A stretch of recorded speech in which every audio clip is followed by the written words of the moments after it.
बांके बिहारी के कुछ ऐसे चमत्कार जिनके बारे में बहुत से लोगों को अभी तक नहीं पता है। साल में क्यों एक ही बार बांके बिहारी की मंगल आरती होती है? बांके बिहारी जी को 56 भोग क्यों लगाया जाता है? जय श्री राधे कृष्णा। तो दोस्तों, आप लोग इस वीडियो में अंत तक बने रहिए और चैनल पे नए हो तो सब्सक्राइब कर दीजिए। और आपके पास भी कोई ऐसे सवाल जवाब हो या कोई सच्ची घटना हो, सच्चे टॉपिक कहानी हो, तो आप हमारे इस इंस्टाग्राम आईडी पे भेज सकते हैं। फॉलो कर लीजिए, डिस्क्रिप्शन में भी लिंक मिल जाएगा और स्क्रीन पे भी दिख जाएगी। दोस्तों, कहा जाता है कि वृंदावन में भगवान श्री कृष्ण जो बाल रूपी हैं, जिनको बांके बिहारी के नाम से जानते हैं लोग, उनके कुछ ऐसे रहस्य हैं, कुछ ऐसे फैक्ट्स हैं जो हर किसी को नहीं पता है।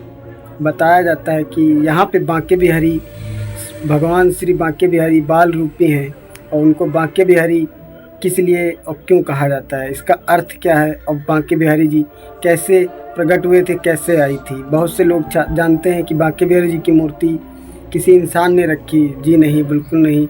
भगवान श्री बांके बिहारी जी को स्वयं प्रकट किए थे स्वामी हरिदास जी ने, जो कि तानसेन के गुरु जी थे, जो फेमस तानसेन जी थे, उनके गुरु जी हरिदास जी थे। उन्होंने प्रकट किया था अपने भक्ति भाव से बांके बिहारी जी को, और उन्होंने प्रकट किया था निधिवन में। निधिवन में ही बहुत साल बांके बिहारी जी रहे, जब तक उनका मंदिर नहीं बना था। दोस्तों, हुआ था कुछ ऐसा कि स्वामी हरिदास भगवान श्री कृष्ण के भक्ति में लीन रहते थे और यमुना तट के किनारे वो भक्ति भजन किया करते थे भगवान श्री कृष्ण के, और उनको भगवान श्री कृष्ण दर्शन भी दिया करते थे। तो एक दिन की बात है, हरिदास जी कहने लगे, हे प्रभु, अब मैं तो बूढ़ा हो चुका हूँ और अब मैं भक्ति भाव कैसे करूँगा। तो भगवान श्री कृष्ण ने बाल रूपी में अपना वहाँ पे प्रसादित किया।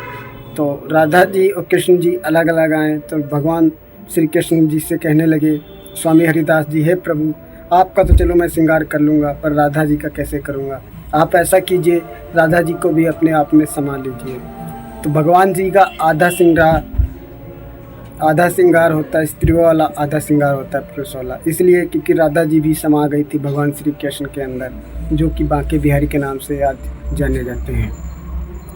तो स्वामी हरिदास जी फिर मूर्ति लेकर अपने काफ़ी दिन तो वो निधिवन में ही भगवान श्री कृष्ण की सेवा की, बांके बिहारी जी की सेवा की। और उसके बाद वहाँ के एक राजा हुआ करते थे, उन्होंने अपनी ज़मीन दान में दे दिया स्वामी हरिदास जी को, और वहाँ पे बांके बिहारी जी का मंदिर की स्थापना कराई गई।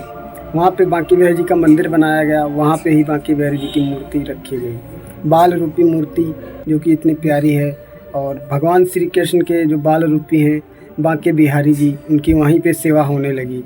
वहाँ पे कोई भी घंटी या कोई भी ताली नहीं बजाता है। अब बात करते हैं, आखिर भगवान श्री कृष्ण की इत्र से मालिश क्यों होती है? इसलिए होती है क्योंकि वो बाल रूपी हैं। जैसे छोटे से बच्चे को तेल लगाया जाता है, वैसे ही भगवान श्री कृष्ण बांके बिहारी जी को इत्र लगाया जाता है।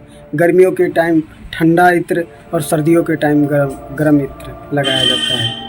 और भगवान श्री कृष्ण को 56 भोग बहुत ही ज़्यादा पसंद हैं, और उनमें से एक आता है दूध भात, क्योंकि दूध भात भगवान श्री कृष्ण को बहुत ज़्यादा पसंद है।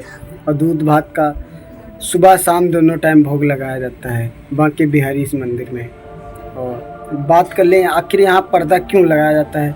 पर्दा इसलिए लगाया जाता है बांके बिहारी जी के मंदिर में। एक बार वहीं की एक रानी थी जो कि मंदिर में गई हुई थी, उन्होंने भगवान श्री कृष्ण बांके बिहारी से नज़रें मिलाई, और जिसके कारण भगवान उनके साथ पीछे पीछे चले गए थे। इसीलिए वहाँ के पुजारियों ने उस मंदिर में एक पर्दा लगा दिया गया है, जो कि हर 2 मिनट बाद गिरा दिया जाता है। दर्शन करने के बाद हर 2 मिनट बाद वो पर्दा गिरा दिया जाता है। और दोस्तों, बांके बिहारी का मतलब इसलिए कहा जाता है क्योंकि वो बांके बिहारी मतलब कि 3 जगह से टेढ़े होते हैं। भगवान जिस अवस्था में प्रकट हुए थे उस अवस्था में वो टेढ़े थे, इसकी वजह से उनको बांके बिहारी जी कहा जाता है। बस बिहार पंचमी के दिन उनका बांके बिहारी निधिवन में जन्म हुआ था, प्रकट हुए थे। और जन्माष्टमी के दिन भगवान श्री कृष्ण बने थे, तभी लिए जन्माष्टमी को मंगल आरती उनकी रात्रि को 12 बजे के बाद की जाती है। तो दोस्तों, आई हो जानकारी अच्छी लगी हो। और एक बात दोस्तों, कि होली के पहले से ही भगवान श्री कृष्ण को गुलाल लगाना शुरू कर दिया जाता है, और बसंत पंचमी के दिन से ही भगवान श्री कृष्ण को गुलाल लगाने लगते हैं। तो आई हो दोस्तों, आप सबको जानकारी अच्छी लगी हो तो इस वीडियो को लाइक करना और चैनल पर नए हो तो सब्सक्राइब करना। फिर मिलेंगे आप सभी को जल्दी से एक नए वीडियो में नए टॉपिक के साथ। तब तक के लिए जय श्री राधे कृष्णा।